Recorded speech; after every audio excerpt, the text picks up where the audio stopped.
But నేను అంటుంది ఏంటంటే యుఎస్ది ఇంకా కాన్ఫ్లిక్టింగ్గా ఉంది. కొంతసేపు ఏమో it's none of our business, it is your business అన్నట్టుగా ఉంది. కొంతసేపు ఏమో రాయిటర్స్కి ఇచ్చిన ఒక రిపోర్ట్లోనేమో 2 రఫేల్ విమానాలను కూల్చారని చెప్తారు. అదంతా ఫేక్ న్యూస్. సో అదే అంటే చెప్పాల్సిన అవసరం లేదు. అవును, ఎందుకు చెప్పారు అనేది క్వశ్చన్. మళ్ళీ ఉగ్రవాదం పెంచి పోషిస్తుంది పాక్ అని ఒప్పుకుంటూనే ఇవన్నీ చేస్తున్నారు. సో వెరీ కాన్ఫ్లిక్టింగ్ స్టాండ్ తీసుకుంటుంది యుఎస్. ఓకే, సిబ్లీ గారు.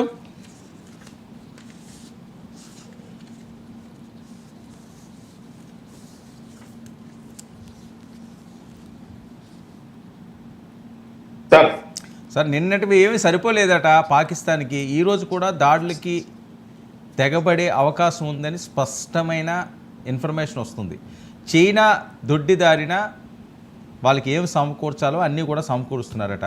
టర్కీ డ్రోన్లు వీళ్ళు వాడారు, అవే మేము కూల్చామని చెప్పి అధికారులు కూడా చెప్పడం జరుగుతుంది. అసలు ఏం జరుగుతుంది, ఏం సహాయం చేస్తున్నారు, భారత్ని ఏం చేయాలని వీళ్ళు ప్లాన్ చేస్తున్నారు? సార్, మీరు ఒక విషయం గమనించాలి సార్. ఇందాక విక్రమేశ్వరి గారు మాట్లాడుతూ అనేకమైనటువంటి అంశాలను ఆయన ప్రస్తావించారు. కానీ ఇక్కడ గమనించాల్సిన అంశం ఏంటంటే, మేము డే 1 నుంచి కూడాను నేను మీ ఛానల్లో కంటిన్యూస్ గా నా యొక్క ఒపీనియన్స్ ఇస్తూ వస్తున్నాను. మీరు ఒక్కసారి తీసి చూడండి. నేను డే 1 నుంచి చెప్తున్నటువంటి ఒక మాట ఉంది. ఆ మాటని ఈ రోజున ఆయన చాలా స్పష్టంగా తెలియజేశారు. అదేంటంటే, సామరస్యాన్ని దెబ్బ కొట్టేందుకు పాక్ విఫల ప్రయత్నం చేస్తుంది అని చెప్పేసి చాలా స్పష్టంగా ఆయన తెలియజేశారు. ఈ రోజున పాకిస్తాను చాలా క్లియర్ గా మతం పేరు తీసుకుంటుందండి. వాడు ఎవడైతే అక్కడ కూర్చొని ఇది ఇస్తున్నటువంటి స్టేట్మెంట్స్ ఉన్నాయో వాళ్ళు మతం పేరు తీసుకుంటున్నారు.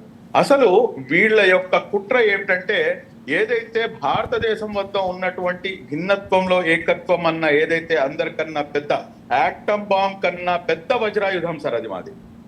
ఆ వజ్రాయుధాన్ని తునాతునగలు చేద్దామని చెప్పేసి వీరు ప్రయత్నం చేశారు. ఈ ప్రయత్నం డే 1 నుంచి వాళ్ళు ఇక్కడికి వచ్చి ఇక్కడ చంపటం, దాని తర్వాత బాబ్రీ మసీద్ గురించి ప్రస్తావించడం, దాని తర్వాత సిక్కుల గురించి మాట్లాడటం, ఇదంతా కూడా ఏంటంటే అందులో భాగమే. వీళ్ళు డైరెక్ట్ గా ఎదుర్కోలేక ఈ రకంగా అంటే ఏదైతే బ్రిటిషర్స్ ఇంప్లిమెంట్ చేసినటువంటి డివైడెడ్ రూల్ పాలసీ ఉందో ఆ డివైడెడ్ రూల్ పాలసీని ఇంప్లిమెంట్ చేద్దామని చెప్పేసి ప్రయత్నం చేస్తున్నారు. ఒకటి. రెండోది, మీరు ఇక్కడ చూడండి, ఇప్పుడు సివిల్ ఎయిర్లైన్స్ ని షట్ డౌన్ చేయకుండా మేము మూసేసామని చెప్పేసి, మేము దాన్ని క్లోజ్ చేసేసామని చెప్పేసి మొత్తం కూడాను బాహాటంగా ప్రచారం చేయించుకొని అక్కడే చూస్తేనేమో తీరా చూస్తేనేమో అది ఎక్కడ కూడాను ఎయిర్ స్పేస్ మూసివేసినట్టుగా అయితే ఎక్కడ కూడా దాఖలాలు లేవు.